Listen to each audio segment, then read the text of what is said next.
Hey friends, it's Coach Andrea. This is a special edition of Blow the Whistle podcast from recordings we did for Intimate Partner Betrayal Awareness Day. If you missed the live recordings on August 4th, this will be a series of videos from each of the speakers that were featured that day. We had an amazing lineup of people who dedicated their time, their energy, and their effort, and some even offered resources and discounts that you will hear at the end of each recording.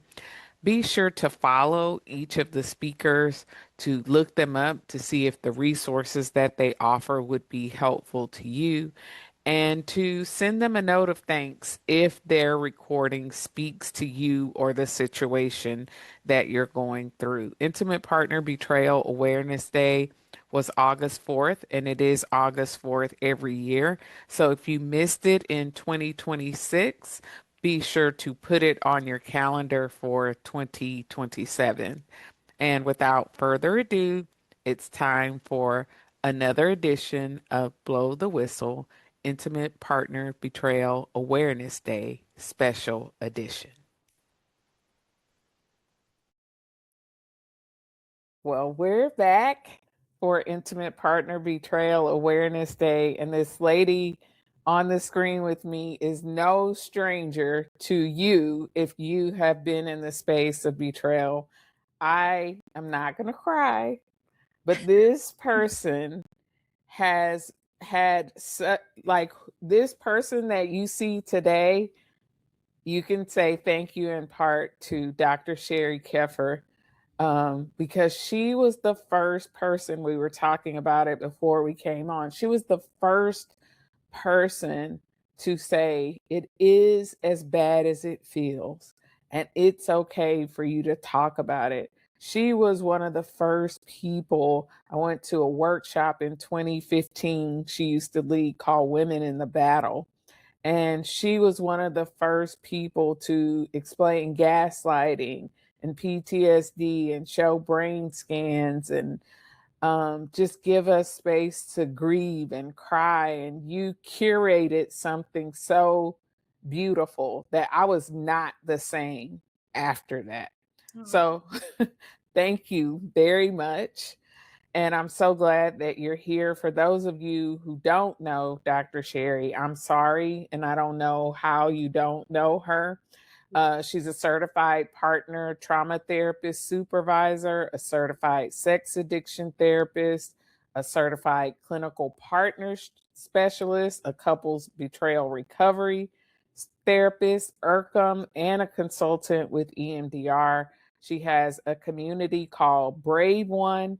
You can find her on Instagram and Facebook, but she is also the author of this book, Intimate Deception, which is one of the best resources out there when people ask me, what's a good book? What's a good resource? I can always point them back to this. And I happen to have some signed copies to give away today. So, Dr. Sheri, thank you for being such an inspiration to me. And I'm not alone in saying that, and for being brave enough to tell your story first so that the rest of us have the courage to do that. But you are a pioneer in this industry, and you were telling me that there is something new that you are really wanting to talk about today. What is that? Yeah. Well, first off, I'm honored to be here, and I am so stinking proud of you, girl. Honestly. I remember, going back 15 years, I remember meeting you at the conference, and I love where you are because you actually emulate hope for all of us because we don't have to stay and have our identity become the impact. You are basically now helping so many others like myself. So let's call us co-pioneers, right? All And right, we can do that. let's lock arms, girl. But I did want to share something, a new resource that I have done within the last year. Now, why have I done this? because I am sick and tired of being sick and tired of pornography being minimized. And it's just wrong. I feel like people overlook it. They deny its impact on us. And so I created this thing called the traumatic relational impact of pornography.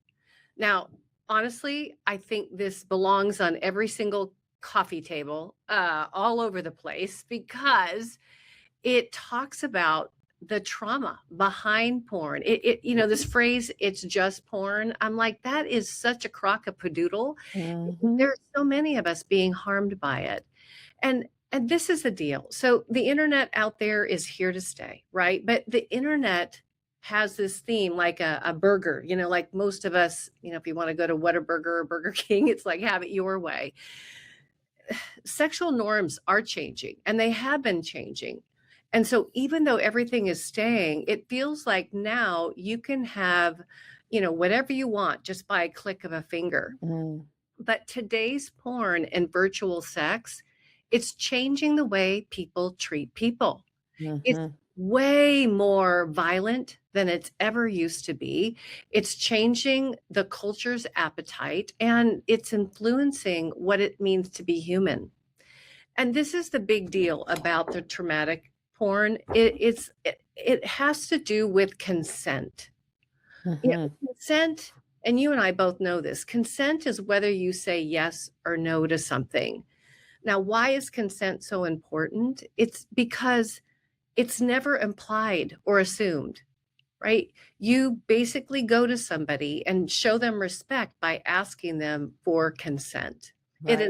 eliminates entitlement. So it's kind of like, hey, I'm going to go into the bathroom. I'm going to take my phone in there and I'm going to look at pornography and masturbate, right? That's I just want to let you know what I'm doing. And of course we'd say, "No, I don't want you to do that. That's Mm-hmm. hurting me." But that doesn't happen. It's done deceptively. And and so consent respects our bodies. Nobody owns our bodies but us. And porn harms our bodies. It's so accessible, it's available, it's free, right? I could find it in 30 seconds on my phone. Mm-hmm. There's a word, it's called Abaddon, which means destruction, doom, and bottomless pit. So there's so many things that are harmful. And let me share one more thing before I talk about this. And I want to let you respond. I feel like there's so much I want to say. Yeah, no, keep going. But there was some research that was done in 2015 by AP Brown and some others. But let me tell you what they decided to study. They were looking at the relationship between pornography use, men, and attachment and aggression. Like they Mm-hmm. just said, let's take a look at what happens when men look at porn. Guess how many people they had, Andrea? 1,630 couples.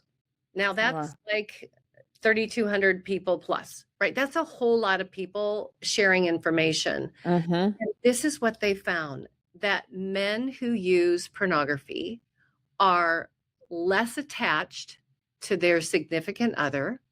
They're less likely to be committed to their significant other. And they showed increased aggression, anger towards females, and indirectly more aggressive with men, Hmm. right? So it's no wonder that porn causes anger, disconnect, and detachment. And so this idea that it's just porn and it's normal or it's dismissed or, they blame it on us because they say, well, there's just lack of pizzazz or intimacy or I'm not Right. getting what I want in the relationship. That's harmful. And that's why I created this is there's 6 quadrants of harm and I just want to touch on all of them. So I Mhm. mean, what do you think when you I love that you're doing this because the what I say about today is it's not just cheating. And so you using that same terminology of the just porn, I think speaks to one betrayed partners who often I know you hear this say Does this count? He didn't have a, or she didn't have a, because we know more women are watching porn now as well. But, does this count? Do I get to name this as betrayal? And it's like, absolutely.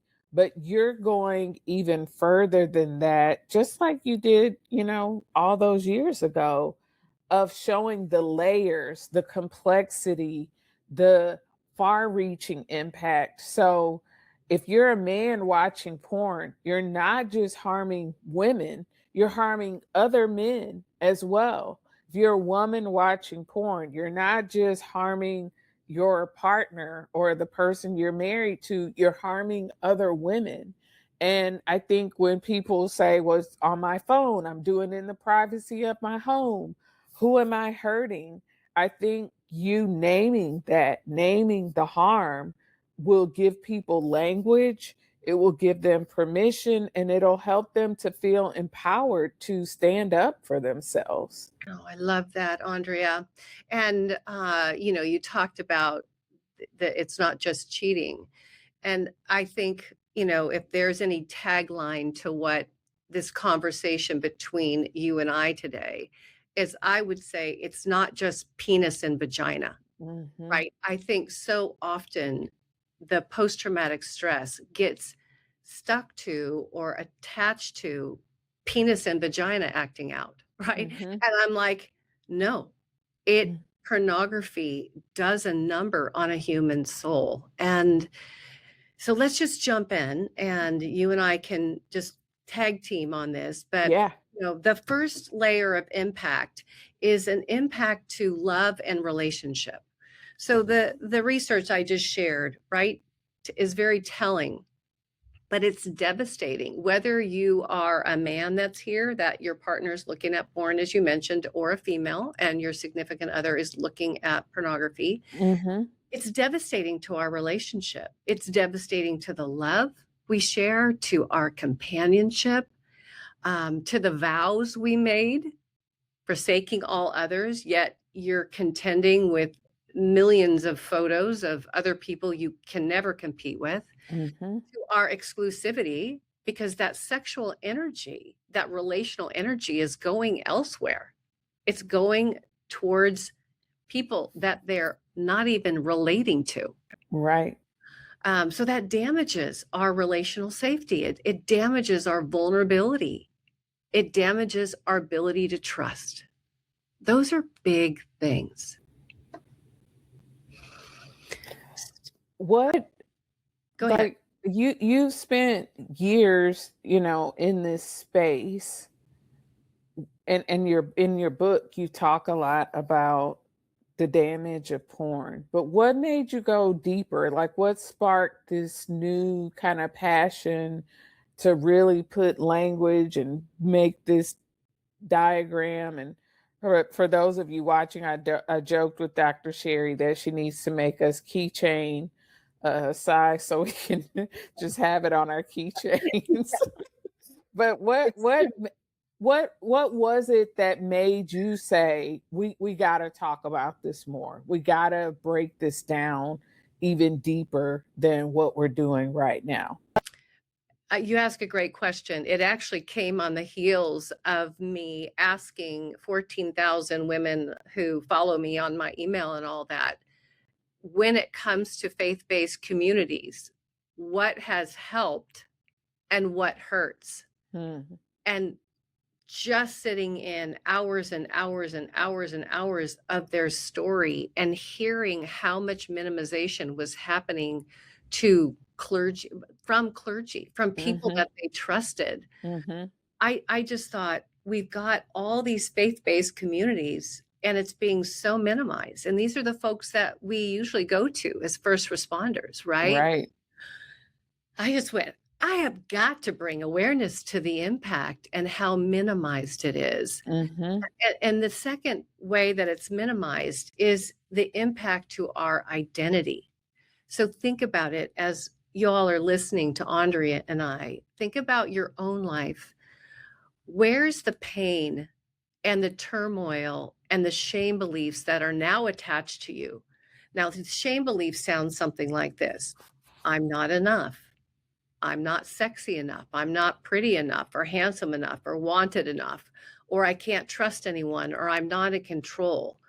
Those are all porn induced shame beliefs, Mm-hmm. right? And it throws us into a crisis of belief. And this crisis of beliefs comes because these nagging neggies, as I talk about in my book, these lies about ourselves, create unending comparisons. Like we look at ourselves in windows walking by, in the mall, or we're always comparing ourselves to other people. For those of us that have seen porn, all of a sudden we're like, okay, well, my significant other likes this type of person or that type of person. And so we're trying to change ourselves, our bodies, our hearts, Mm-hmm. our minds to, you know, be more like that. And that comes out of a shattered self-confidence, because you're now being your brain is comparing itself to pornography. Mm-hmm.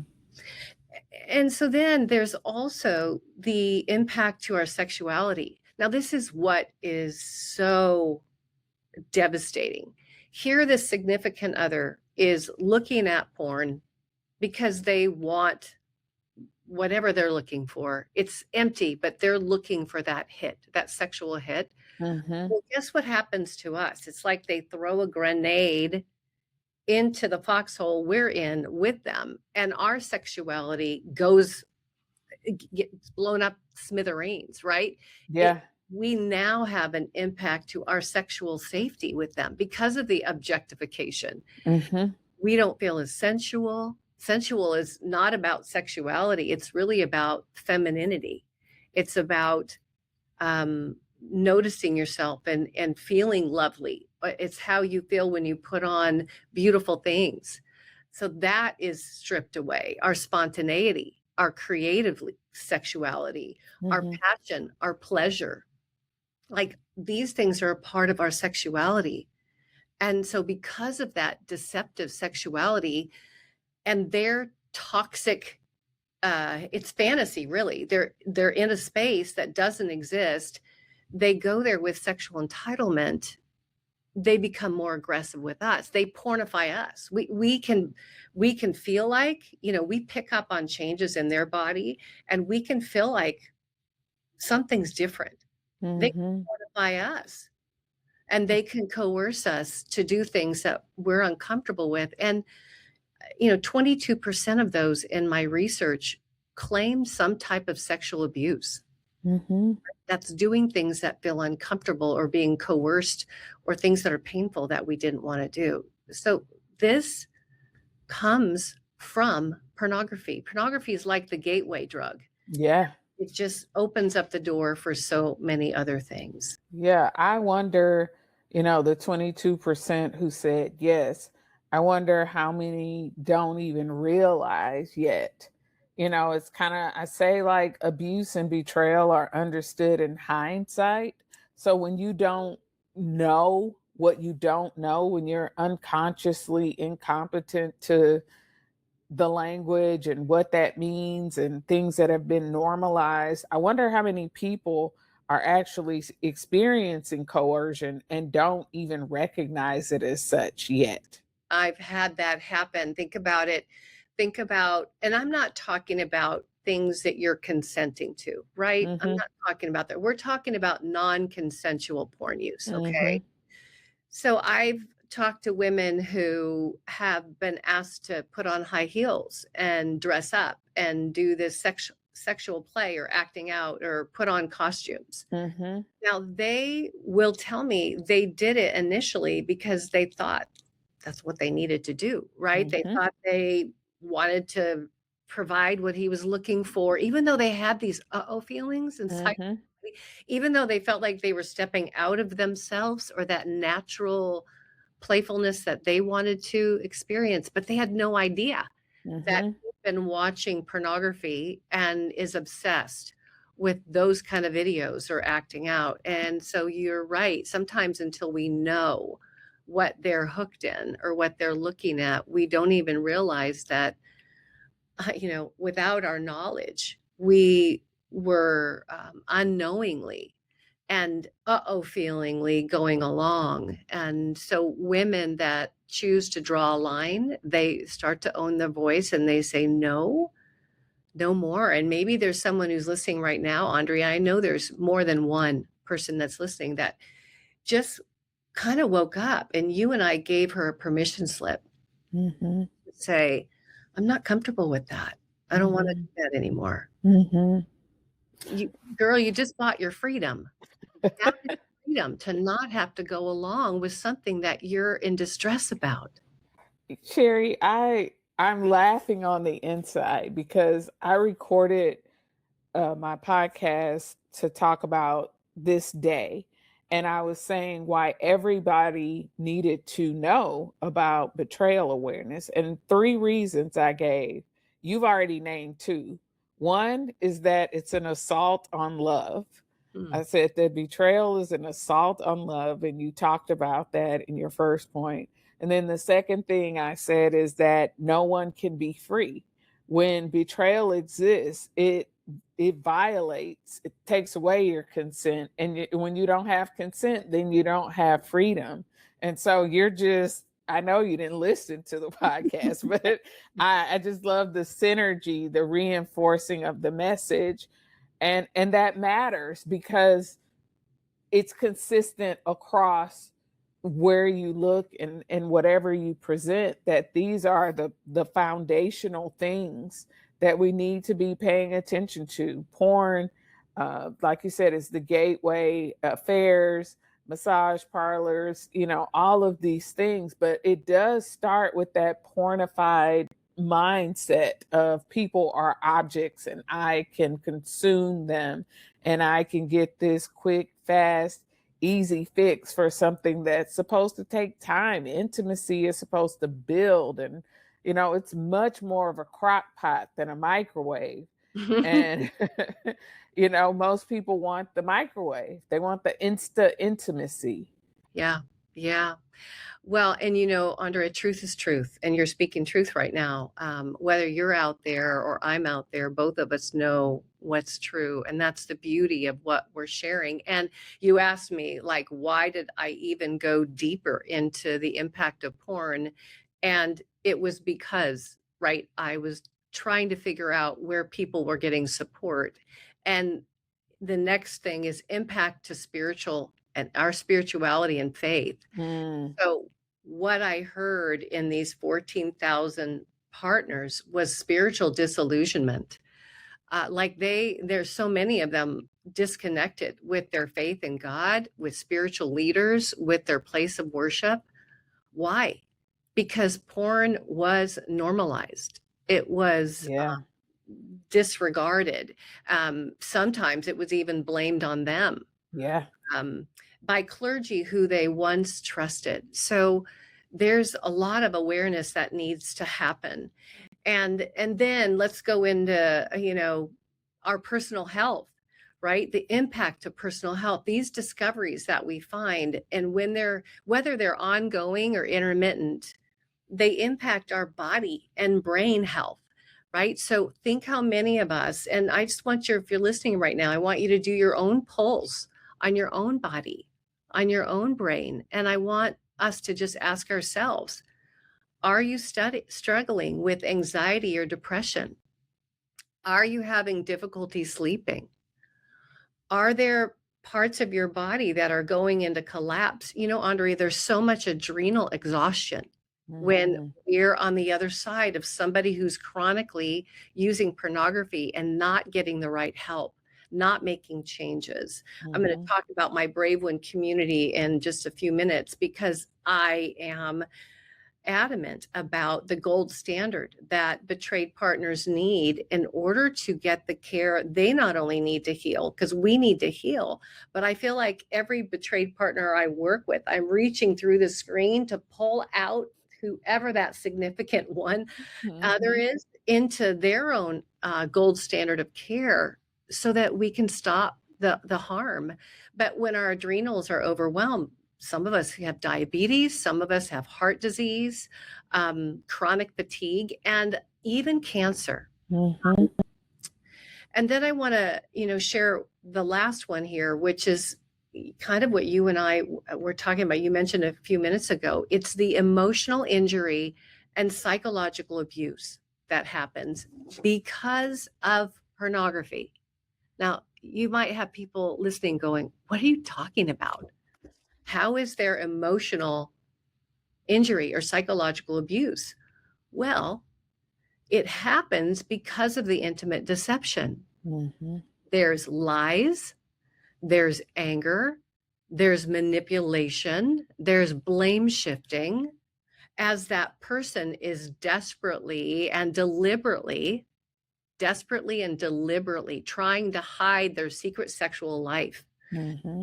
They gaslight, they control, they blame, they manipulate, all that stuff where you're on the spin cycle. And you and I have heard stories that curl our toes because of what we don't know. And they're just picking up on stuff, but the person who's using porn makes it about them. Mm-hmm. And that psychological abuse is so harmful. It's like the kind of harm that doesn't leave bruises, but leaves a person spun out and somebody who's in heartache and somebody who feels panicked and out of control. And you and I both know it's not about them. It's about the psychological abuse that's happening around them. Mm-hmm. So, yeah, so those are the 6 areas of impact. I know there's more, but those are the 6 primary ones that I have seen in my research that show symptoms of post-traumatic stress. Mm-hmm. Yeah, I on my podcast I talked about there's a study from 2005 that Ohio State did, and they came in and they intentionally put these blisters on people and on couples, right? And then Like that blisters. You mean blisters? yeah, blisters. Yeah, like they put this little suction thing that created these Oh, blisters. my And goodness. then what they did was they had these couples have like intense conversations or enter into conflict. And what they found was the couples who could not resolve the conflict well, who couldn't enter into repair, those physical injuries took longer to heal. So when you're naming that, oh, this harms the physical body, again, there's research to back that up. And so, yeah, let's say for the average couple, I think it took 3 to 5 days to heal for those couples who didn't have good repair. And when you're lying and being deceptive and, um, you know, having a secret sexual life, even if your partner doesn't know it, their immune system is picking up on that. And so they talked about how when there's not good repair and safety in the relationship, your health is compromised. So powerful. I didn't even know about that research. I'm proud of you. I mean, that's the kind of stuff, that's the kind of research that makes what you and I do make sense to so many of us because it's it's in your body, right? Mm-hmm. It's in your mind, it's in your heart and your soul and your spirit. And that's why I created my Brave One community. Yeah, I was going to say, tell us about Brave One. Yeah, so my Brave One community is basically for female partners. Now, I know there's gentlemen that have been betrayed, and I want you to know that my heart breaks for you, as it does females.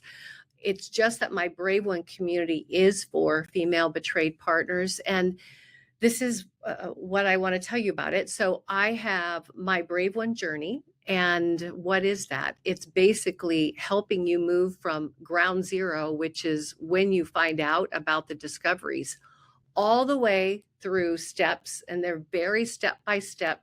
Each one is built on the other, but you grow into step 8, which is fierce strength. It's what you're emulating, right? It's what I'm emulating. But I walk you through that process so that you know exactly what you need to heal. And then those of you that are listening, you and I get to spend time together live, face to face, where you can actually come to my Q&As and ask me questions about what's going on with you.